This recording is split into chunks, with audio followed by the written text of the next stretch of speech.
What if you went out one night to never return back home? This was the case for Angela Hammond, and how her worst fears became true. 20 years old, Angela Hammond was a popular young woman living in Clinton, Missouri. She worked at a bank and took classes at Central Missouri State University. In January 1991, she became engaged to Rob Schaffer, an athlete who planned to be in the military. At around 10 p.m. on April 4th, 1991, she dropped him off at his house after a barbecue.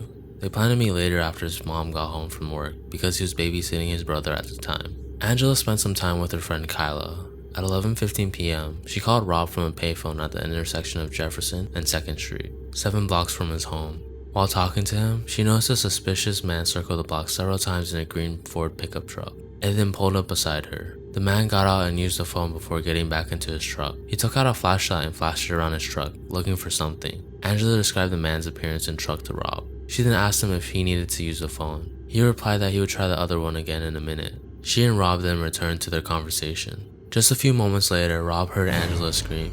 Chillingly, the man then said, "I didn't need to use the phone anyway." Rob immediately dropped his phone and ran outside to his car. He quickly drove towards the payphone, hoping to help her. As the abductor's truck sped past him in the opposite direction, he heard her yell out to him. He threw his car in reverse, unknowingly damaging the transmission. He followed the truck for 2 miles before the transmission failed as he made a sharp right turn. Unfortunately, the truck drove away and was never seen again. An extensive search began for Angela, the abductor, and his truck. The Missouri State Highway Patrol checked hundreds of trucks matching the description. An extensive search began for Angela, the abductor, and his truck. The Missouri State Highway Patrol checked hundreds of trucks matching the description, but all were ruled out. With few leads in this case, investigators questioned Rob's story. At first, no witnesses were found to corroborate his account. A polygraph examination on him indicated that he was telling the truth. 2 witnesses later came forward, seeing a truck and suspicious person around the payphones between 11:30 and 11:45 p.m., shortly before Angela's disappearance.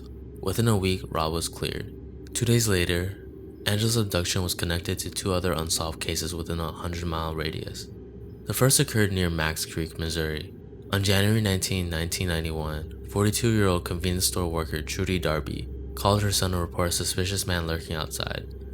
Less than 10 minutes later, her son arrived at the store and found it empty. 2 days later, her body was found on a riverbank 10 miles from the store. She had been raped and shot twice in the head. The other case involved 30-year-old Cheryl Kenny, another convenience store worker in Nevada, Missouri, which is 70 miles from Max Creek. She vanished after locking up her store on the night of February 27. Her car was found abandoned in the store parking lot. It is believed that she was also kidnapped. Angela was abducted just a month later.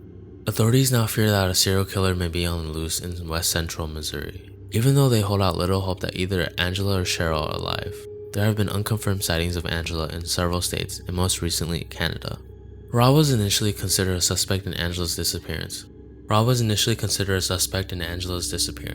However, he was later cleared. According to him, her, and other witnesses, the abductor is described as a filthy Caucasian man with glasses, a beard, and a mustache. He was wearing overalls. He drove an older late 60s to early 70s model 2-tone green Ford pickup truck with a mirror of a fish jumping out of the water on the back window. Serial killer Kenneth McDuff, whose killing spree spanned from 1966 to 1992, has been looked at as a possible suspect. However, he has never been officially linked to this case. This case ends up being unsolved.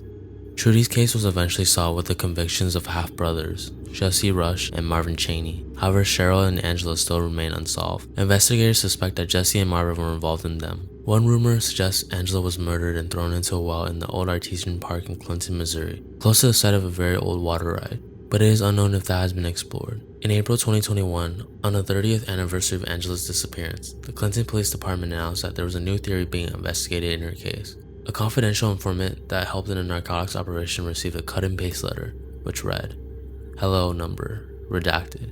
We know who you are. People like you deserve what you get. We know where your foxy daughter is at, and she will see us soon. Tell your wife she has our deepest sympathy in her further loss. Goodbye."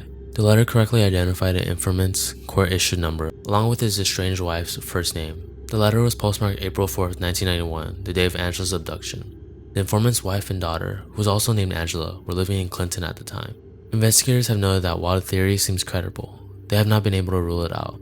Also, they recently received an anonymous call from someone who may have had information about Angela's abduction. The caller specifically mentioned details involving the letter. They are hoping that the caller will call back. While it is unfortunate that Angela's disappearance still has not been solved 20 years later, Her story lives on as a warning to what may lurk in the dark outside.